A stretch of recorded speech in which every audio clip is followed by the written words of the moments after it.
ഒരു ഒളിവിൽ കഴിഞ്ഞ MLA അടക്കം ഇന്നലെ പുറത്തു വരുന്നു, വോട്ട് ചെയ്യുന്നു. സർക്കാർ പോലീസ് സംവിധാനം 15 ദിവസം അയാൾക്കായി തെരച്ചിൽ നടത്തി. സത്യത്തിൽ ആരെയാണ് അപഹസിക്കാൻ ശ്രമിച്ചത്? ഈ ഒരാൾ ഒരു കുറ്റവാളി ദീർഘകാലം ഒളിവിലിരിക്കുന്നു, പോലീസിന് പിടിക്കാൻ പറ്റിയില്ല എന്ന് പറയുമ്പം പോലീസിനെ നിങ്ങൾക്ക് പോലീസ് പിടിച്ചില്ലല്ലോ എന്ന് പറയുന്നതിനൊപ്പം ഇത്രയും വളരെ ക്രിമിനലായ വളരെ വലിയൊരു പദ്ധതി തയ്യാറാക്കിയിട്ടാണോ കോൺഗ്രസിൻ്റെ നേതാക്കന്മാർ കാര്യങ്ങൾ കാണുന്നത് എന്നോട് ചോദിക്കണ്ടേ? ഞാൻ നേരത്തെ പറഞ്ഞൊരു കാര്യമുണ്ട്, 10-30 വർഷം ഒളിവിൽ പോയിട്ട് തിരിച്ചു കിട്ടാത്ത ഒരു പ്രതി അയാളൊരു മിടുക്കനാണെന്നാണോ പറയണ്ടേ? അയാളെ സപ്പോർട്ട് ചെയ്തൊരു മിടുക്കനാണെന്നാണോ പറയണ്ടേ?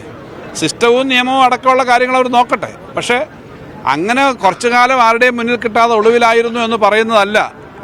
അതൊക്കെ സാമാന്യ മര്യാദ കോൺഗ്രസ് പാർട്ടി കാണിക്കേണ്ടതാണ്, അതിൻ്റെ അവരുടെ പ്രവർത്തകരായിരുന്ന ആൾ കാണിക്കേണ്ടതാണ്. ഇപ്പം നടപടിയിലാണെങ്കിലും അതുകൊണ്ട് ബാക്കി ഇതുമായി ബന്ധപ്പെട്ട നിയമപരമായ കാര്യങ്ങളെല്ലാം കോടതികളൊക്കെ നോക്കുന്നതാണ്. ജനങ്ങളുടെ മനസ്സിൽ ഇത് വല്ലാത്തൊരു ആശങ്കയും അനിശ്ചിതത്വവും ഇത്തരം കാര്യങ്ങളെ സംബന്ധിച്ച് വല്ലാത്തൊരു വികാരം ഉണ്ടാക്കുന്ന 2-3 സംഭവങ്ങൾ ഈ സമയത്ത് വന്നു.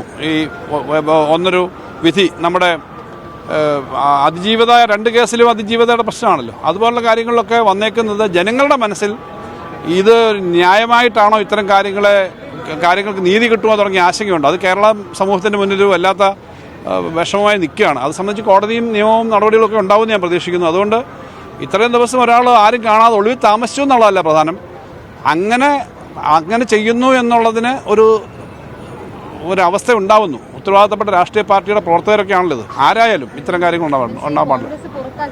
ഞാൻ അവരുടെ ഒപ്പം പോകേണ്ടതാണ്.